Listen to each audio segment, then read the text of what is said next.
ご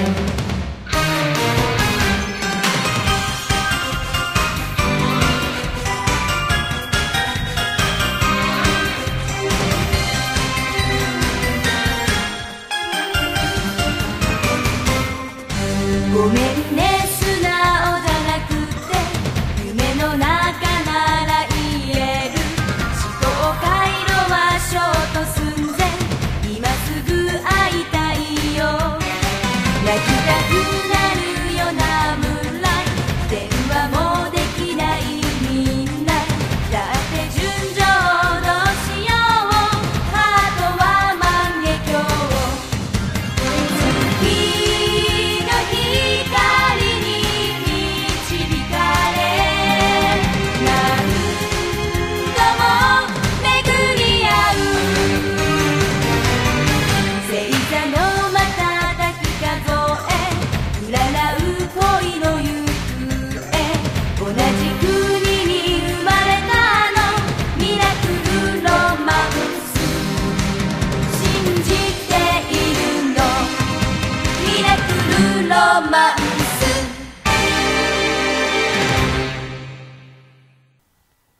Hey guys, welcome back to Moonie Thoughts. I'm HellenJane and this is Katie.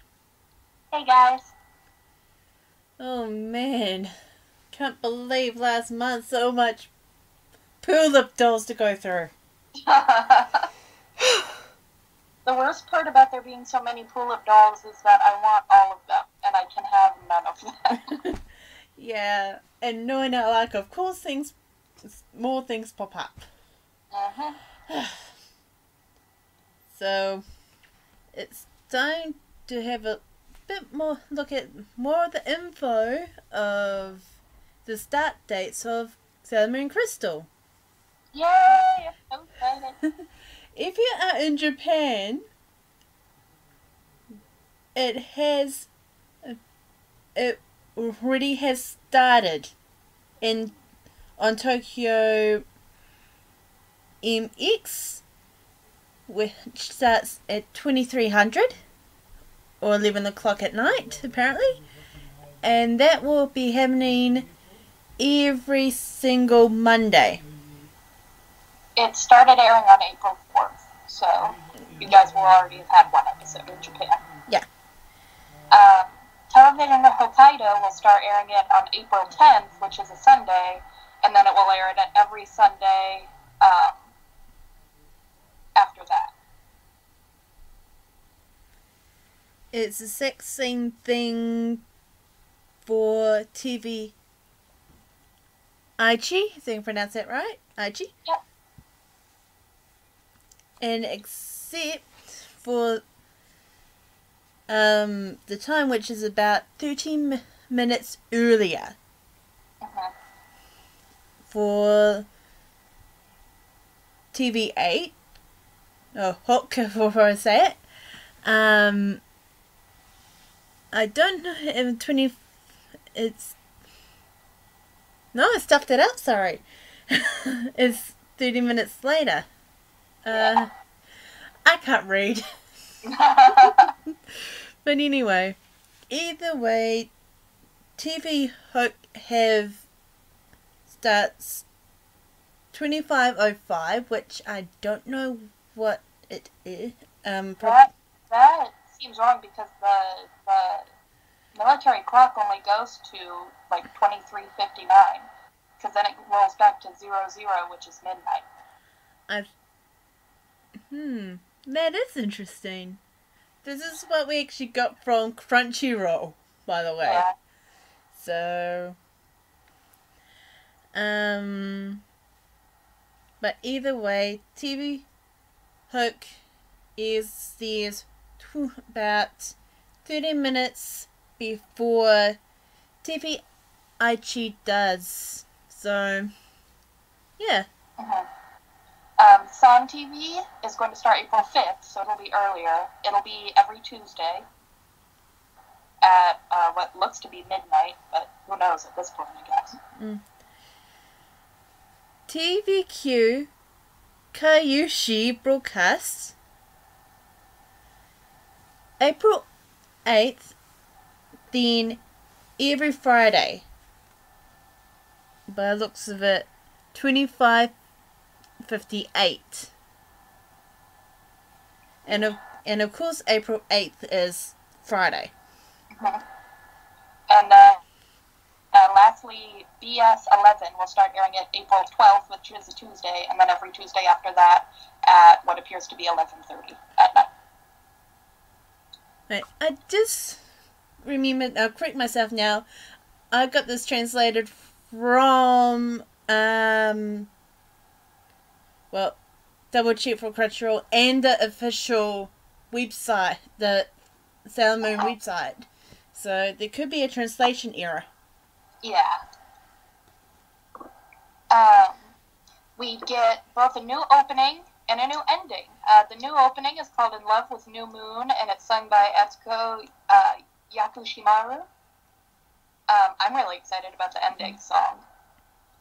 It's called Eternal Eternity, and it is a duet performed by the voice actresses for Sailor Uranus and Sailor Neptune, which, and those are, like we covered earlier, Junko Minigawa and Sayaka Ohara. So keep in mind that these names come from a direct translation of the Japanese site. So once the official English sources release the song titles, they may change. I kind of like Eternal Eternity how it is, but yeah. It is kind of silly. In Love with New Moon, I do not understand that. But we will find out officially when the opening and ending are released. Mm-hmm.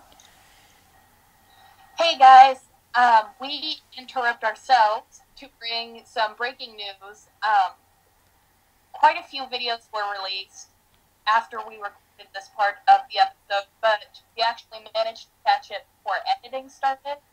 So we're just going to go ahead and let you guys know what's up, and we'll just insert this into the recording we've already done. 3 videos have been released, including the opening video and the ending video with the new opening and ending songs. And also a 3rd video that's kind of a trailer for the season that shows the new animation style. So, HellenJane, what are your thoughts on the songs? The opening, I'm mixed, really. I love the song itself, but I don't like how it's too mellow. Mm-hmm. It's bit laid back, and I personally, and I know some of you guys are really gonna hate me when I'm gonna say this, the vocalist doesn't really match. Yeah. It doesn't really match the opening at all. And that's just only the TV version. We haven't had the full version yet. Yeah, I agree. It's so, like, chill and mellow and slow, and it really doesn't suit the tone of the anime, I don't think. I mean, Sailor Moon definitely has its mellow moments, but, you know, Moonlight Densetsu and Moonlight, they get you hyped up. You're excited for this episode, and this one's just kind of boring in comparison. Mm. Now, the actual video I thought was really cool. But, like, if it had a better song to go with it, I'd be pretty happy. Mm. Or even have a duet playing behind. Mm-hmm. Well, the duet... Oh, go ahead. Look, I'm actually quite happy about how close they kept it to the original Crystal character design. Mm-hmm. Which I'm really, really happy about. Yeah. I'm still getting used to the new cat look. Yeah, this is the first time the cats have had kind of face tufts and weren't just perfectly round heads. Yeah. I'm mostly still trying to reserve judgment until I see a full episode of the animation, but I do like how it's, you know, you can tell it's not quite the same as it was for the first season, but it's still true enough that you can tell they're from the same anime. Yeah, and it's, you don't see those kind of mini mistakes that you usually see in, like, in teasers or trailers and stuff like that. looks much more professional as we've seen it. Kind of like to the Blu-ray quality. Mm-hmm. The only thing I didn't like about the opening movie wasn't an animation so much as it started off with Sailor Moon doing that stupid anime run where they like pull their arms up like a T-Rex and wave their arms around while they run. And like I know that run was basically invented for characters like Usagi, but I hate it so much and it annoyed me. That was Falling in Love with the New Moon is the opening. The ending, Eternal Eternity, is a duet between Sailor Neptune and Sailor Uranus. And I love it. I love the visuals. I love the song. This is definitely the deepest they've ever gone for Uranus's voice. I could be convinced that was a man if I didn't know who was singing. But I still really love the song. Yeah, it's going to take time to get used to. I know that because we used to have Uranus with a female voice with a male influence, if you know what I mean. Mm-hmm. Like a true tomboy kind of influence. Deep but still recognizably female. Yeah, but when I first heard it, it's like, wait, they use, it does sound like more male than what we used to. Because I knew who was singing it, when I listened, I was like, yeah, that's a woman. But like I said, if I didn't know who the voice actress was, if you said that's a guy, I would believe you for quite a while. I probably could eventually tell it sounded like a woman, but I would believe it was a guy. It's one of those things that is the singing kind of vocals, but how Uranus actually sounds like as a character, like speaking lines, we probably have to wait to the when the two gets introduced. Because so far, which I can't wait. Yeah, it's so good. And I know you said earlier that you were excited to hear it as well. So that was good timing, Anime Japan. Yes. Which is basically like a Japanese convention, I think it is. I'm not that quite sure, but I'm pretty sure it is.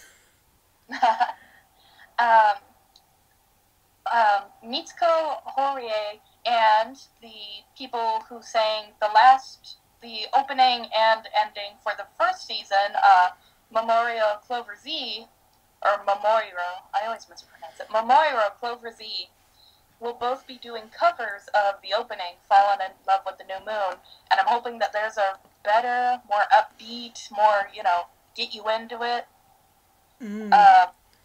Also, apparently, we're supposed to get both a second and a third ending song. One sung by Misato Fukuen, which is the new voice for Chibiusa, called Otome no Susume, which is Maiden's Advice. And one sung by Tuxedo Common, Kenji Nojima, called Eian Dake ga Futari o Kakeru, which is Only Eternity Brings the Two Together. So I'm excited to hear those as well, even though I'm kind of sad that apparently we won't be getting Eternal Eternity for the whole thing because I love it. Yeah. I'm so happy that Momorito, that's how I pronounce it, is returning. Yeah, I really want the Memorial Clover Z cover to be better. I'm really sorry to anyone who likes Fallen in Love with the New Moon as it is. It's not... If it wasn't an opening song, I probably wouldn't mind so much, but as it is, I just feel like it doesn't get me excited for the new episode like Moon Pride did. Look, we're kind of hoping that it takes a tune to what they did with Moonlight Legend, which they have about around 3 defined different variations, meaning that it could be like the normal how we use it for the opening, or more like rock, like pumping up, or something like that. We're hoping it goes through that and be used in that sense. Right. But for the other two endings, We will give you the impressions of each when they are released in due time. But I just can't wait to see, well, actually to listen to the Chibiusa one. Speaking of Chibiusa, I did mention earlier, 3 characters are going to have some new voice actors, so good luck to them. I'm sure they'll do well.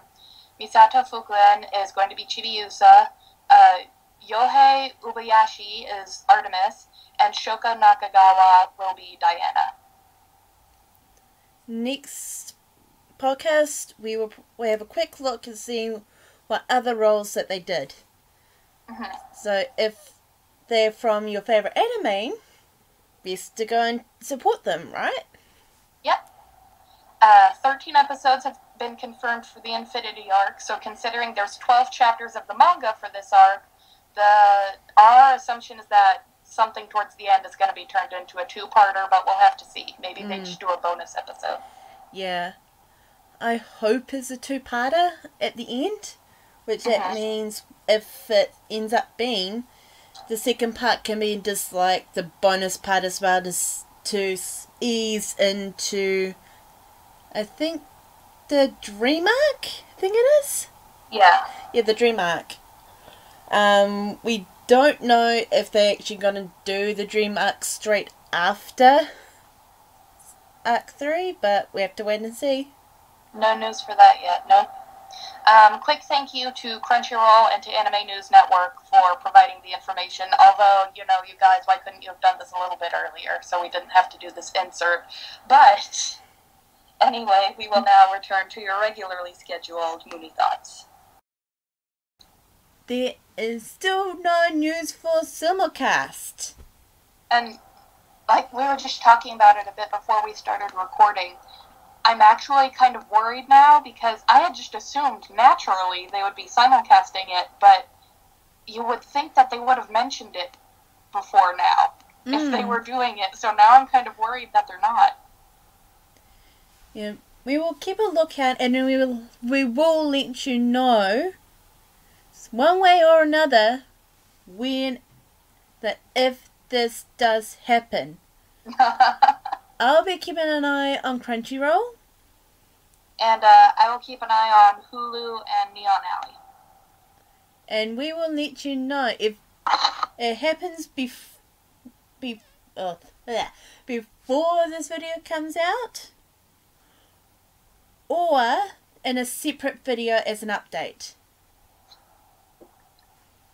We gotta form a prayer circle, guys, because we gotta make this happen.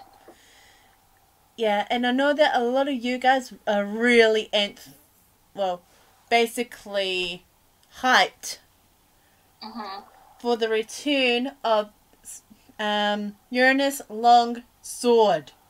Yes. Not the classic dub sword, the manga sword. And I know that some of you guys are excited to see the new art style. Some of you are probably mixed about the new opening ending until you hear it. So there's a bit of hype going on in the moment. I'm excited for everything. I want everything to come out right now so I can experience it. Yes, Eve. But yes, I can't believe that the third arc starts on TV in Japan. Yeah. I think this is a huge step for Crystal. Because it was so popular on like Crunchyroll, Nico Nico Doka, Hulu Plus, Neon Alley. And I bet that the Viz Media team is probably hoping the exact same thing, that they'll be able to watch it as well. Yeah. Because they are the Western world's license holder for all of the merchandises, the dubbing, and all that kind of stuff. Yeah. I just wanted it to happen so soon. We're gonna have to figure out some way to survive until April 4th. Yeah. Or And if it does happen for simulcast, try and figure out how to tell you guys about everything without making the podcast super long. Yeah. It's going to be a challenge. Challenge accepted! It's really, really exciting to see how it goes with the new team. I'm so glad that they haven't changed the voice actresses for the main cast and actors. And the interesting, I think we talked about it last year or the previous episode of the season, I can't remember, about how Viz Media introduced the new cast. I think a bit earlier they announced season arc 3, so it's good timing that they announced the cast of the English Affinity arc. So we know who's gonna do the Crystal version. Yeah. I'm just speechless at the moment. Just want it to hurry up and come out. Yeah. And I know some of you guys are like, oh, we agree. Because I know some of you will agree. Yeah.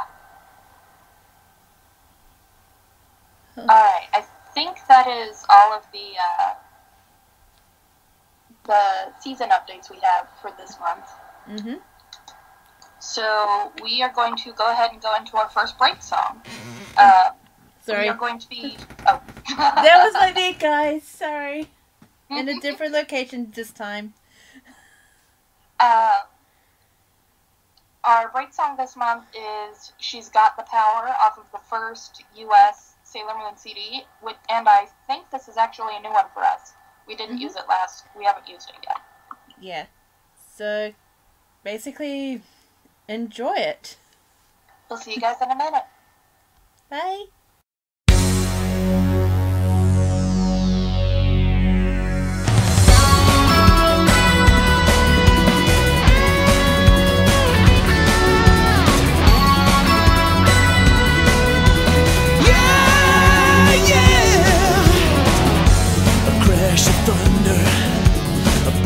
Flash of light, a battle has begun, and only one will win the fight.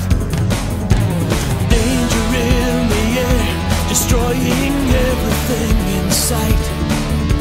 The time has come to right the wrong with Prism Power Might. She's got the power, oh, she's got the power. She's got the power. She's got the power. A desperate struggle, the strongest takes it all. The battle rages on until the weakest finally fall. Vision fills her heart and gives her strength that's pure and true. When it seems that all is lost, she knows what she must do. She's got the power. Oh, she's got the power. She's got the power. Yeah, she's got the power. She's got the power. Oh, she's got the power. She's got the power.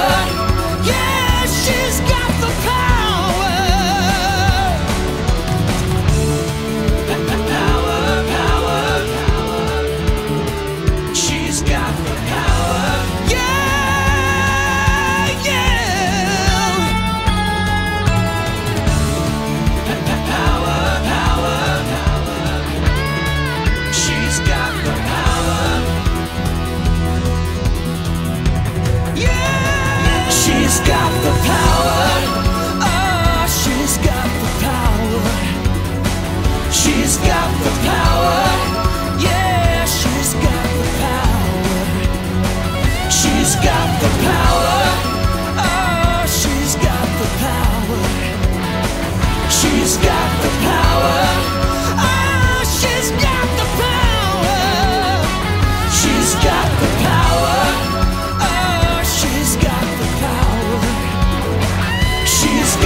Welcome back.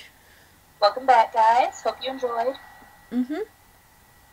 This time we decided to do a little bit different for the topic. Instead of doing the usual research and note-taking everything, we decided to go casual to this time. We wanted to go with a topic that wasn't one that you could really research so much as one that's mostly based on, like, our opinions and what we think about things. Yeah.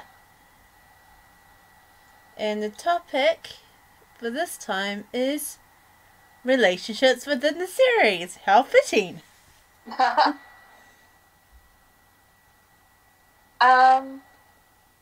Sailor Moon, so much of it is based on, friendship and romance and stuff that are important to teenage girls and, to a lot of people. So the relationships between characters and groups of people, it plays a really big role in terms of the story and how powers are affected. Like, when Sailor Moon, when her relationships with her friends or with Mamoru is off, her powers are weakened and she can't really connect with her abilities. So things like that have a really big influence on the series, and it's worth taking a look at how everyone interacts.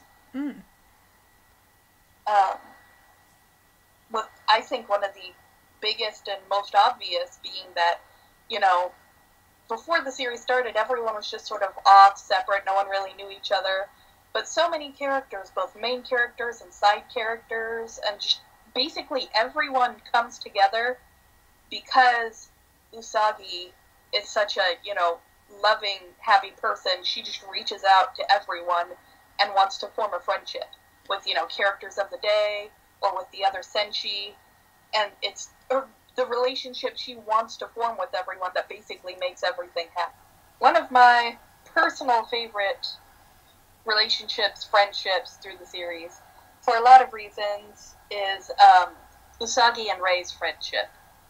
Because, and I get very protective of it, because a lot of people look at it and see how much they bicker and how much they tease each other and how, they can be kind of mean to each other at times, and they're like, oh, they're barely even friends, they don't even like each other.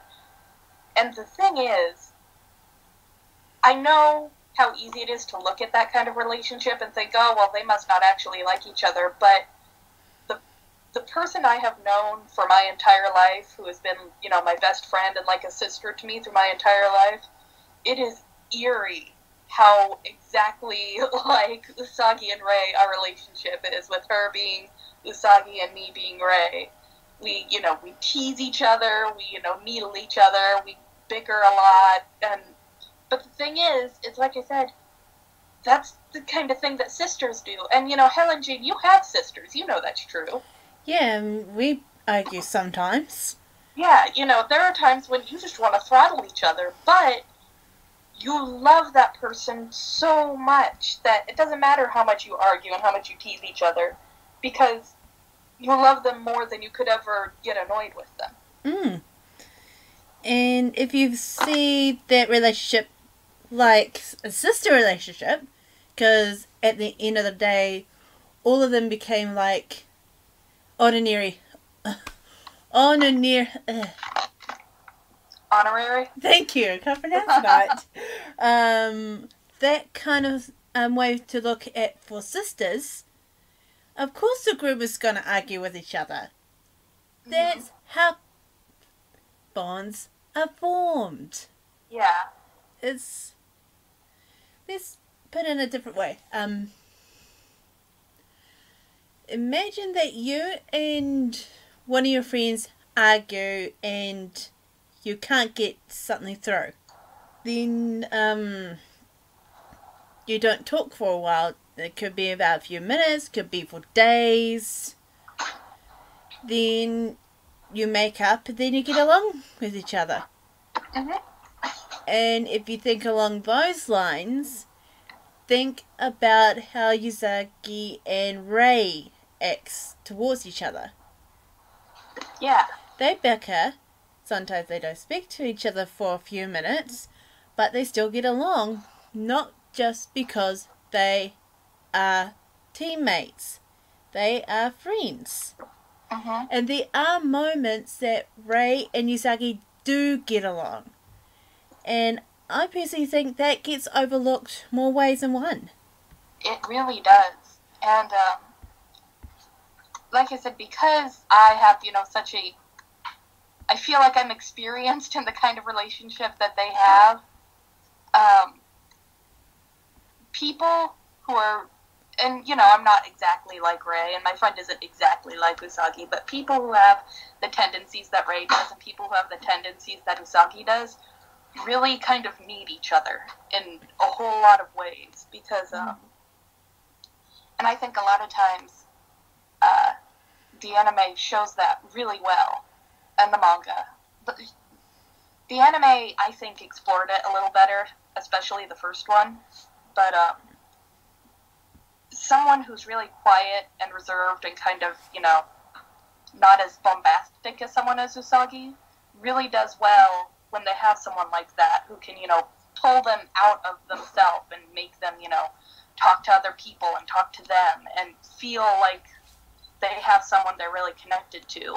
Whereas people like Rei can really help people like Usagi who, tend to be overdramatic, can overreact to things. And especially, one of my favorite moments is when they're at D point. And basically, Rei just tells Usagi straight up, you're the one who needs to go, you need to do this. I know you can do this, and I'm going to do what I need to make sure you can, because Usagi needs someone to tell her, you can't do what you want to do in this situation, which is stay back and try to protect everyone. You have to move on and do what you have to do. And so they're the kind of people who really sort of fill in each other's weaknesses. And I think that shows a lot. And if you want more proof, just look at people today. The proof is in the pudding, guys. It's all around us. All you have to do is look. Yeah, there's, and one thing, as we covered last week, the American dub has a lot of vices and things that people don't like about it, but one of the things that I was really upset by, and what I think has done a lot to, be the cause of people saying, oh, well, I don't think they really like each other, the English dub, especially in the first 2 seasons, really took out a lot of the nuance of the relationship between those two. And it went from, them bickering and arguing and teasing each other, but at the end of the day still really loving each other, into them really just arguing and bickering all the time, and you didn't really see very much of their friendship. There are specific instances where they entirely changed a scene so that instead of it being a way to show how close their friendship is, they just straight up are trying to tear each other down. Like, the one scene I usually bring up when I talk about this, and because I think it's really bad what they did, was an episode in the first season where Usagi is going to face off against Kunzai. And she knows that he's basically going to beat her up until he gets what he wants from her. So they're fighting, and he demands that she hands over the silver crystal. And she says, I can't, I don't have it. And in the Japanese version, the other Senshi are all watching from afar, and they're all trying, like Sailor Mercury and Sailor Jupiter are trying to say, we have to go save her, we have to stop her. Or we have to stop Kunzai, he's going to kill her. And Sailor Mars says, no, she told us to stay back here, to do what she has to do, because they had a plan, of course, and we can't fill her in, we can't interfere with that. And they start saying, oh, well, you never liked her, you two always argue, you're just saying that because you don't care about what happens to her. And Sailor Mars says, if we weren't friends and I didn't care about her, would she have given me this? And she pulls out the moon stick and the silver crystal. Usagi had given it to Sailor Mars because she is the one she trusted out of all of the Senshi to keep it safe and to be the one that would do what had to be done with it. And I thought that was, you know, it showed how much, you know, Usagi and Rei really get each other at the end of the day. Whereas in the English dub of that version, the same thing happens. You know, Usagi says, I don't have the crystal, I can't give it to you, and the other scouts try to rescue her, and Sailor Mars says no, and they say, you just don't care about her because you guys argue all the time. She pulls out the moon rod and the silver crystal and basically says, I stole this from Sailor Moon. I can be the leader. We don't need her. And it's like, wow. That is so cruel. That is quite a departure from what that scene originally was. And it's just, and they would do stuff, that was a really big example of what the kind of stuff they would do, but they just did stuff like that a lot, and it really bugged me. Well, at least we don't need to worry about seeing that seeing that often as it was in the classic. Yeah, that I haven't gotten up to that point yet in the dub, but I can only assume that they don't take it that route in this new Viz dub. Well, Viz is trying to get it as close to the original as possible, so there is a chance that they will not alter that scene.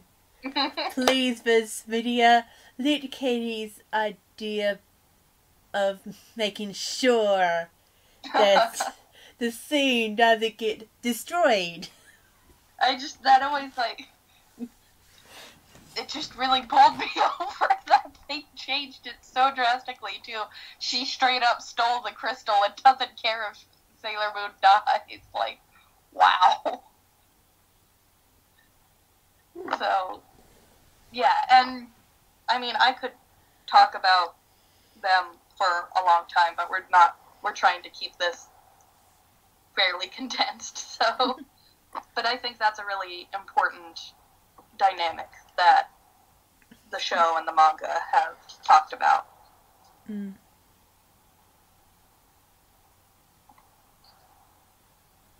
What about, like, Usagi and Mamo-chan? Well, this is... Yeah. It's interesting because I'm always sort of wary of, like, predestined romances or whatever, where, like, oh, we knew each other in a past life, because it always kind of makes me feel like they didn't really have a choice. It just kind of happened. But, and I mean, you know, it makes it clear that they care about each other, but, like, and Sailor Moon is probably one of the few times where I think it works out pretty well. They actually show that they care about each other as Usagi and Mamoru and not just as Princess Serenity and Endymion or Queen Serenity and King Endymion. But that's just always been a thing with me. Yeah, and how they like how they revealed it as well. Like in each of the adaptations, it's always based around the crystal. And a teardrop. Every annotation has that element.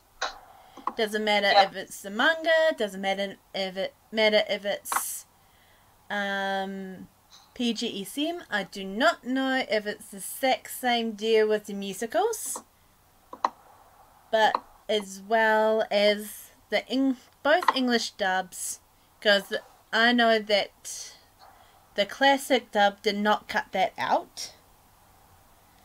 And Crystal as well.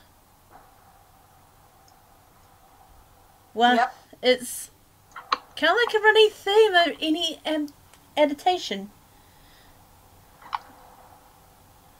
That's true, that same scene. Well, it's a very important theme, so... You know, no matter what translation they're doing, they probably want to keep pretty true to the source.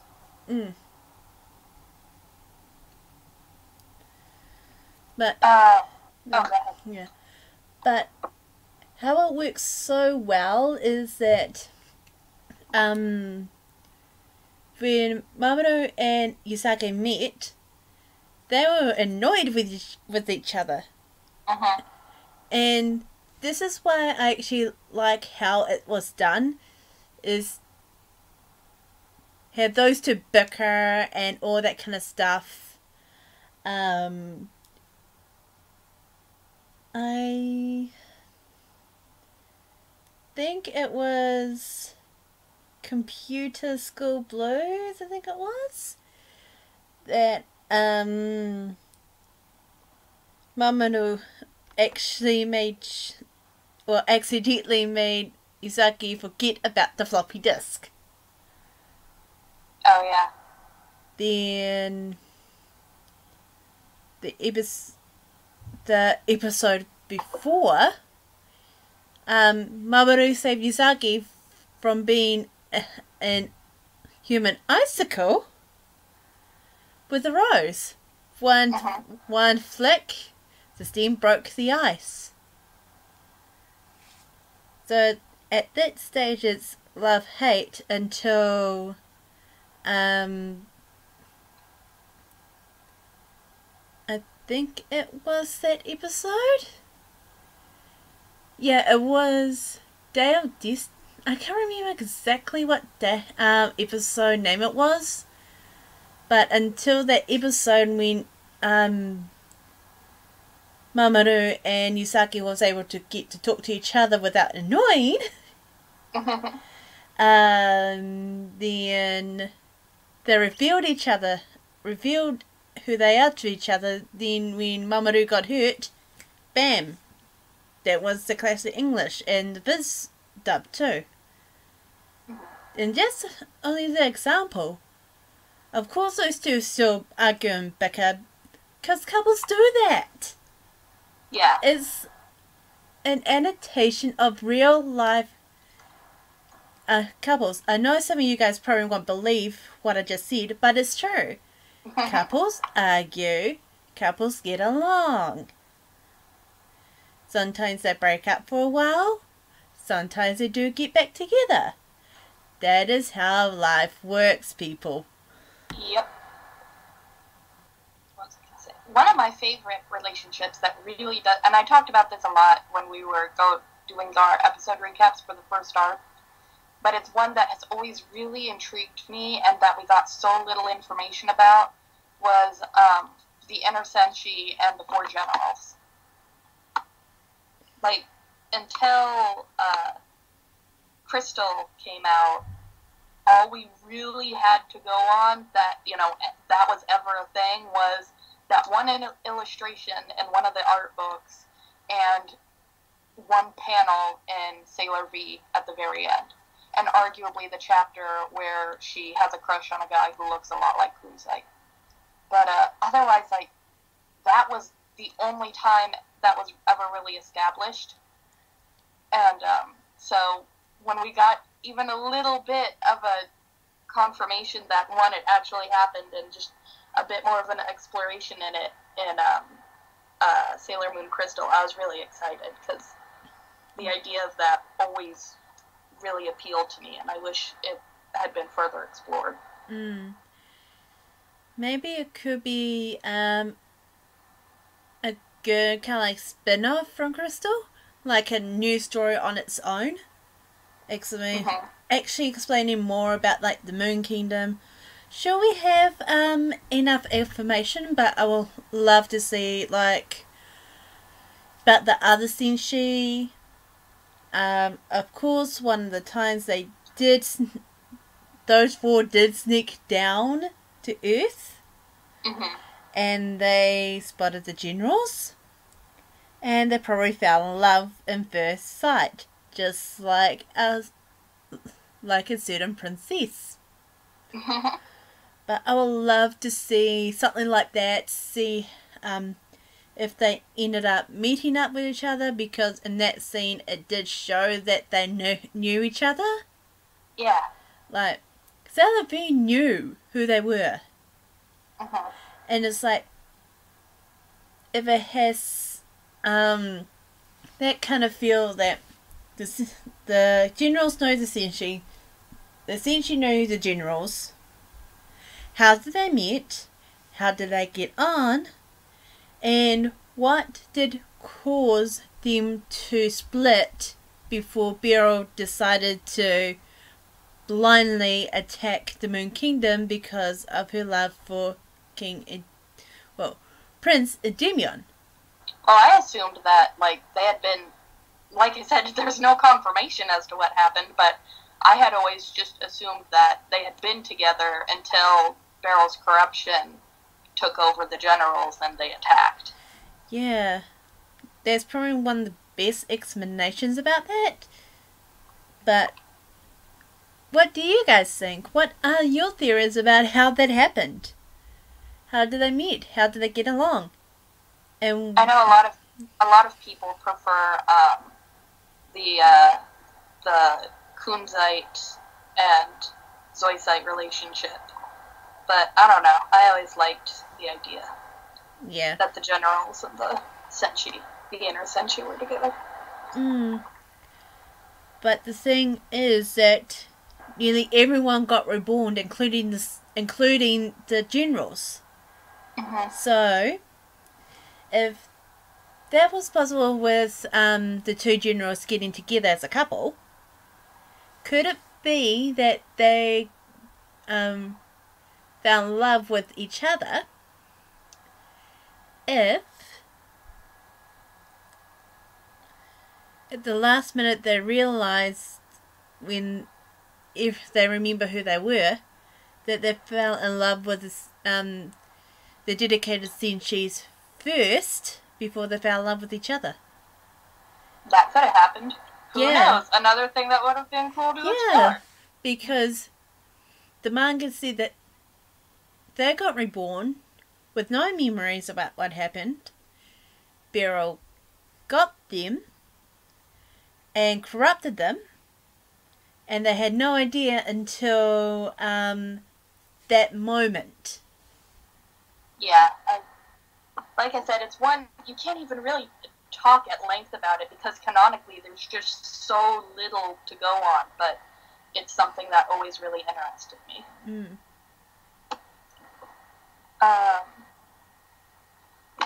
Okay, one thing, I talked about how the idea of, predetermined romance and, you're meant to be together because you were together years before always bugged me. Another thing that just turns up in Sailor Moon a lot that squicks me out is how many, family members turn out to, be in love with each other. Obviously, we talked about Chibiusa and how, when you're a little kid and, you're like, oh, I want to marry my dad, that's one thing. But, when that got twisted by Wise Man into, trying to kidnap her dad as an adult, that was creepy. And also one that always squicked me out was the villains that were only in the first anime, Ale and Ab, who were very much brother and sister and also very much like a couple, and that was gross. There's kind of one of the things that we all know that DiC changed. That at the disguise they were brother and sister, but away from the disguise they're actually a couple. Yeah, which still, even that, it's kind of like, oh, why'd you be brother and sister? But whatever. Yeah. But yeah. Sorry, I just had a bit of a blank thought there. I'm sorry. But if you kind of think about it a bit, you can see kind of why DiC changed it. Well, very obviously. Yes. Yeah, but if you think about it though, that's really not. I can't say I know for sure. Well, okay. I know that there is definitely a market in Japan for that kind of relationship, but I don't know how accepted it is versus how much it's mainly, you know, like an underground thing. Like, it's popular, but it's not at all socially acceptable. I'm assuming that's how it goes. But, Yeah, probably like that. because I know there's a lot, and I wish I didn't know this. It's not something that I know by choice, but there's a lot of, like, dating games and manga and doujinshi about, like, relationships like that are, you know, incest pretty much. They're just straight up that, and it's like, there's even a few series, you know, actual mainstream, fairly popular series that involve that kind of thing, and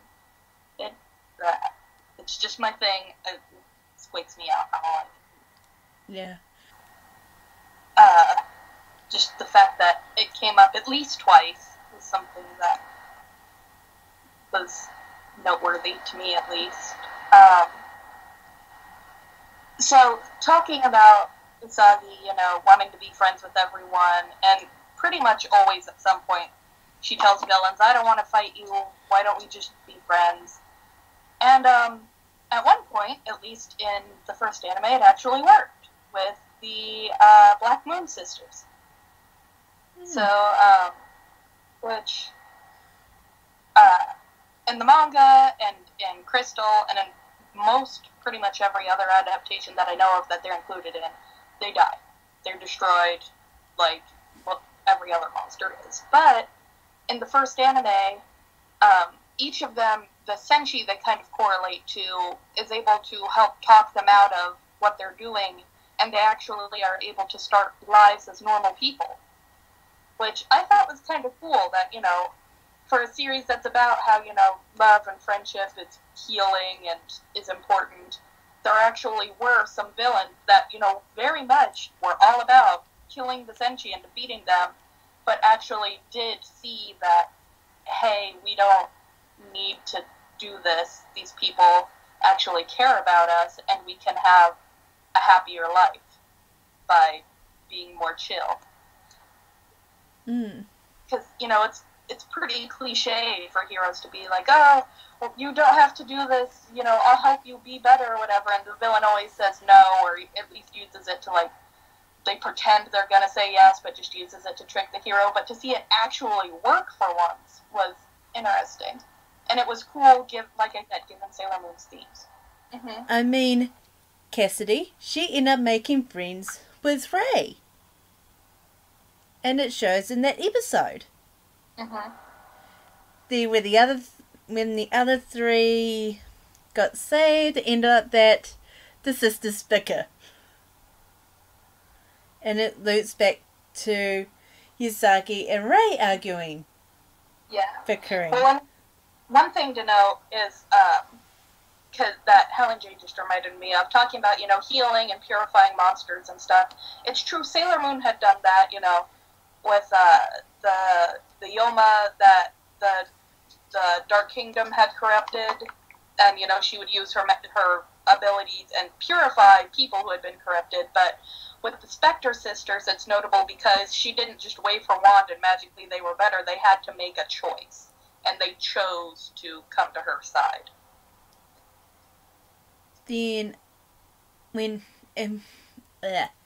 me try that thought again. And when one sister gets purified, they go on and help the next sister. Then, when the other, which I can't remember who was next after Cassidy. The first one was Cone, or Catsy. Yeah, Cats. And Catsy or Berthier was after that. That's right, Berthier. Those two got purified. And then I think actually, the other two fought. The other two were at the same time, weren't they? Yeah, they ended up fighting each other. Mm-hmm. Then they end up giving up, but got convinced by the other two to join them and live a better life, and they chose to do that. Mm-hmm. When it's like life or death. So that they are an interesting example. And, you know, the first anime took a lot of departures from the manga, And some of them I feel like, it just sort of stretched it out and were unnecessary, but I think a lot of times that let it explore some themes that the manga wasn't able to, and that's one of the things that I liked that change. I thought it was cool. And it showed a different side of, it explored more things than the manga where they just died. Sailor Moon defeated them, the end. Yeah. I just wish that they carried that over to Crystal, though. Yeah. Because that would have been, like, for the next generation. But I guess that's one of the classic perks.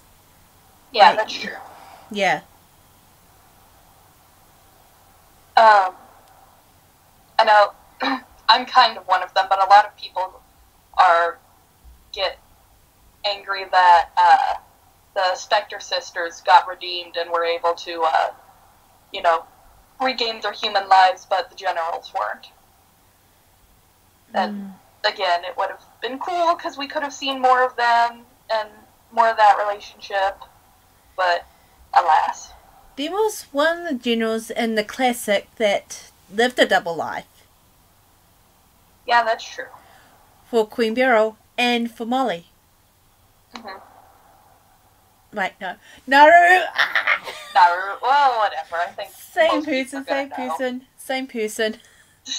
But he fell in love with Molly. Molly fell in love with him.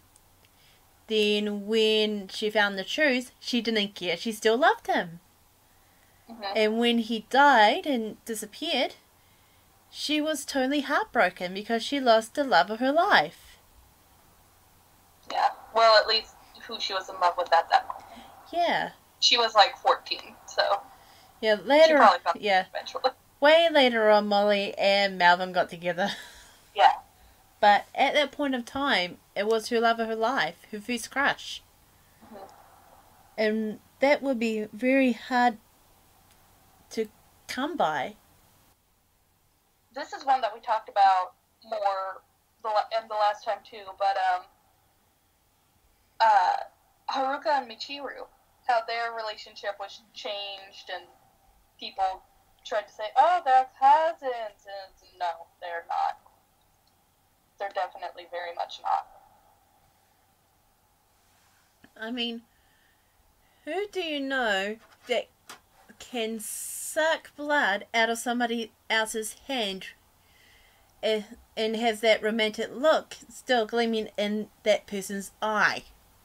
There was one episode I remember, it's like a couples contest to, like, see, who knows their boyfriend the best, and, they had one where they had to, see if they could recognize their boyfriend's hand when the rest of their boyfriend was behind the wall, and they had to pick which one was them.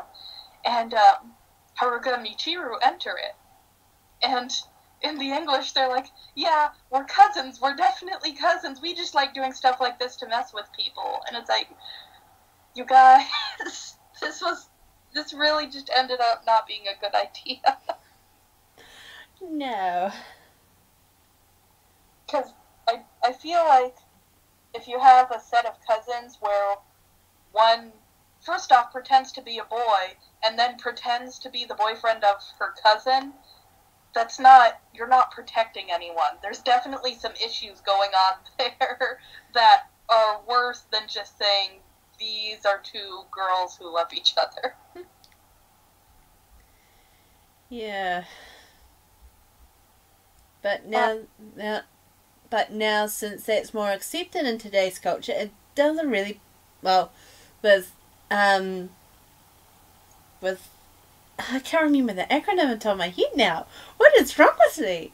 LGBT+? Yes, that's the one. Since that is more accepted in today's culture, well, mostly in the Western culture, but I know that it's started to be in different parts of... I mean, yeah. It's definitely still a struggle, but... Yeah, but mostly in the Western world, it's starting to get more accepted into that kind of acronym. Mm-hmm. And now it doesn't seem a problem about the two generals, the two elder Senshi, they don't have a problem with that anymore. What's interesting is that, you know, the two generals in Senshi, they were originally in a gay and a lesbian relationship, whereas Japan is a place where even still today there is a lot of stigma socially against LGBT, and so that they changed it from how it was in Japan, when, you know, today you could say comparably the West is now more accepting of that than Japan is. It's just interesting to me. So were there any relationships in Sailor Moon that you specifically wanted to talk about? There is one. Mamoru. I want to talk a bit more about Mamoru and Chibiusa a bit. Okay. About, I'm not talking about, like, when Chibiusa was corrupted by Wise Man, and we already covered that kind of stuff earlier. But I was thinking about how, kind of like that father-daughter kind of relationship that, that portrays more into, this crystal Silver Millennium Kingdom thing. But when Chibiusa came back, I don't know how she kissed her future dad twice. Probably Miss Aim. Landed on her mother's back. But how that relationship grew and Mamoru and Chibiusa got close is more turned to like a father-daughter relationship. Like, he wanted... Don't get me wrong, Misaki and Chibiusa have that relationship too, even though sometimes it's more bickering as cousins, as they put it in DiC. But, other than that, it's... And Yusaki does protect... I know that Yusaki wants to protect Chibiusa, and that's why sometimes in the fights she tells her to stay put until Chibiusa finds out that they are the Sailor Scouts and all that kind of stuff. But Mamoru and Chibiusa, they grow really, really close, and you can see that completely throughout the manga, the two animes kind of thing. And the thing is, like, it's really kind of like sweet in a way that when Chibiusa's over, they had that chance to learn how to get used to her kind of thing, and like in the final chapter in the manga, Yuzaki felt something and she knew that it was Chibiusa. For some reason she knew it was Chibiusa, even though she didn't speak it, she knew it was Chibiusa. And that was her first child. And because of that, because of how they got used to her before she went back off and went back to where she belongs, it's kind of like now, like, we now know how to take care of her, but they haven't taken care of a baby in the first anime, yes, they took care of a baby. In the manga, I'm not that quite sure they did so. I don't believe it. No. So in the manga, they probably when it's finished and Chibiusa was born, it's like, how do we actually raise a baby? But when when Chibiusa grows up, they know how to make sure that she is like how she is, but the cycle will continue because she goes back in the past. Then At the end she goes back. And the cycle continues. Something like that for some reason. I don't know. It's a continuous loop. I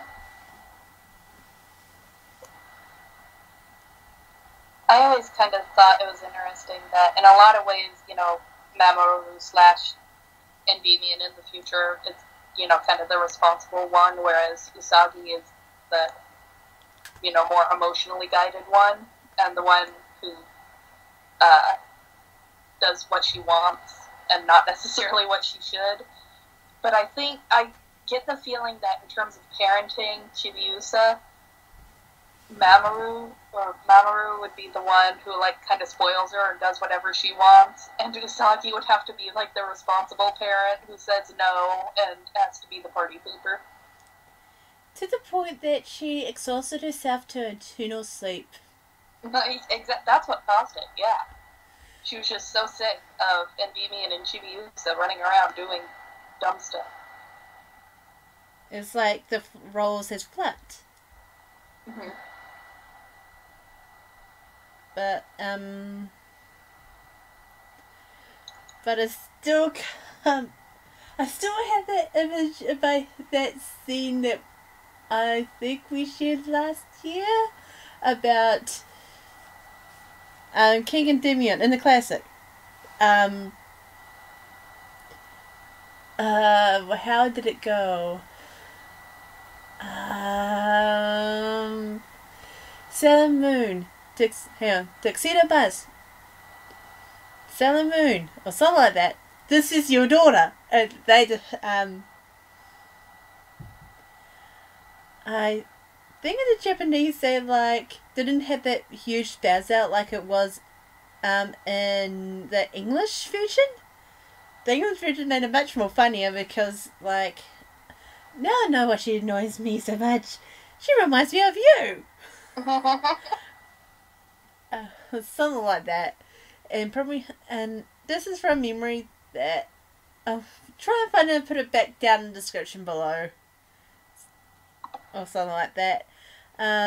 It's like they look up, they look to each other, they blinked, look at each other, down, up, go read. Mm-hmm. I think there could be a bit of dialogue in there, but I can't remember. I mean, there are, of course, lots more characters and lots more interactions and stuff, but I tried to limit myself to mostly sticking with ones that are relevant to what we have already seen / what is coming up soon, and then the ones that I thought were most interesting. Mm. So, you know, if we didn't talk about your favorite characters or, you know, stuff that goes on between characters that show up later, villains that show up later, you know, we still care about them, definitely, and we'd love to hear your thoughts on your favorite relationships or the ones that you think are most interesting within the series. But I think, unless you had more to add... Chibi Helen here. I intercepted the podcast to inform you that there was a fact missing last month. The second English album, Luna Rock, which had the cover from the Beatles, has two Japanese songs on there. One we already heard as the podcast opening, which translated to Moonlight Legend. And the other one you haven't heard yet. So I decided to snuck it in as a break song when the two wasn't looking, so you can enjoy. Without any more delay, enjoy the second song released in the Western world, sung by Yoko Ishida, Ain no Senshi, which translates to Warrior of Love. See you next time! Karadana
I swear they keep on escaping no matter what we do.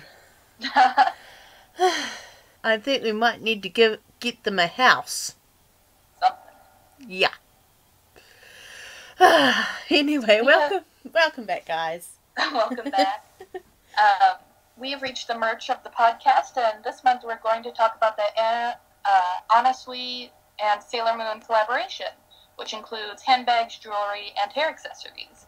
These are beautiful, so make sure to at least look at them, if nothing else, because I love them all so much. And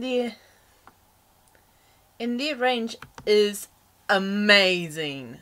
Mm-hmm. The designs that they use include motifs from the series, like rabbits, stars, moons, etc., and transformation items, particularly transformation sticks. And also Mamoru's music box. Right. Included in the collection are a pendant of the music box, a moonstick pendant, a cutie moon rod bracelet, and several other necklaces, bracelets, earrings, brooches, hair clips. They've got it all, and it's all adorable. Mm-hmm. Except that they made the silver crystal. There's a necklace which has Chibiusa's imperial silver crystal and the time key. They had the crystal as a purple shade, not the nice crystal like gem that we know. I will love I'm okay with the purple crystal. Yeah, me too. I love purple, so I'm fine. But for other fans, they probably feel that that's not the right colour.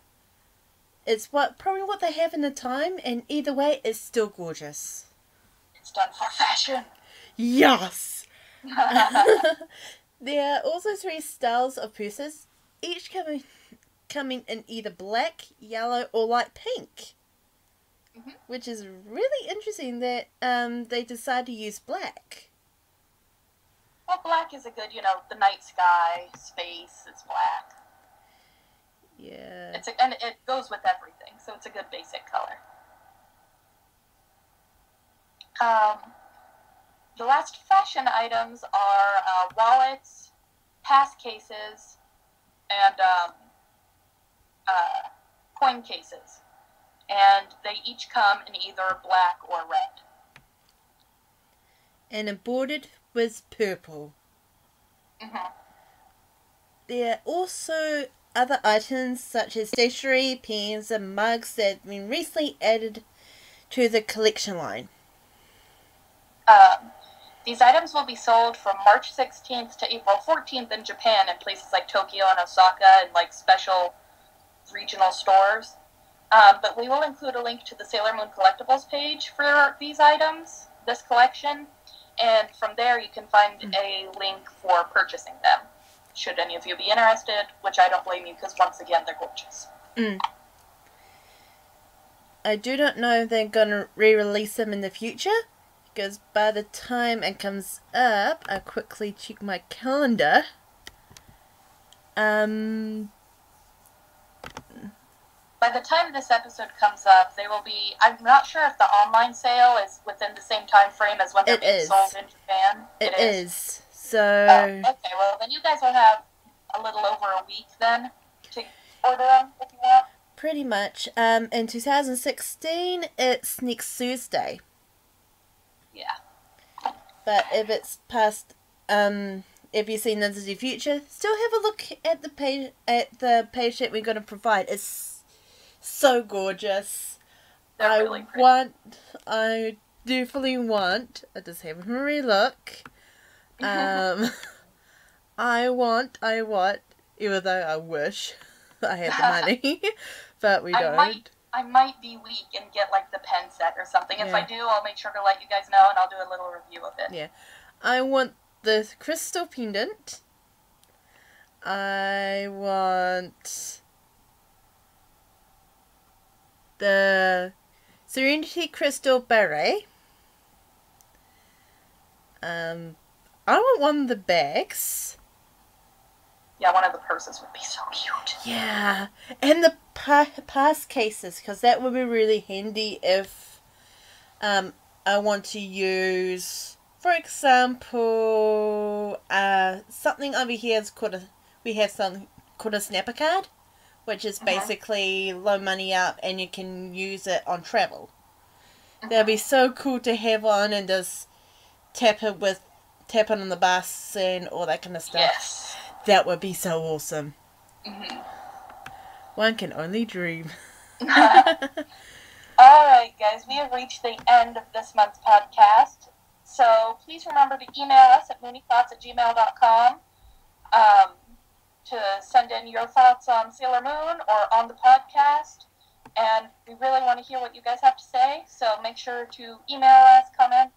We also have a Twitter account at Yukai65. 56. 56. I mean, I transpose numbers. Yukai56. I'm sorry. I'm done. That's alright. Next podcast, it will be in our birthday month of May, which this time we probably won't do it as a bigger celebration than we did last time, but hey, it's still going to be fun. It's going to be on the 4th, on the Southern Hemisphere, and for the Northern Hemisphere, if I can still speak. It's alright. It's Eastern and Western Hemispheres anyway. Yeah. There we go. On the 3rd of May. As usual, we would like to thank Moonie Kitty, Sailor Moon Wiki, Wikimoon.org, Crunchyroll, Sailor Moon Collectibles, Anime News Network, and of course you guys, our listeners. and we hope you join us next month. When we can actually review episodes, because our stream will have started. Oh my god! We will find a way. We will find a way. Even if it takes a bit longer, we will find a way and we will get the summaries out to you guys. We'll work on it. It'll be good. Come watch it. Or Yeah. listen. Watch and listen. Alright. See you guys in the next video. Bye, guys. Bye.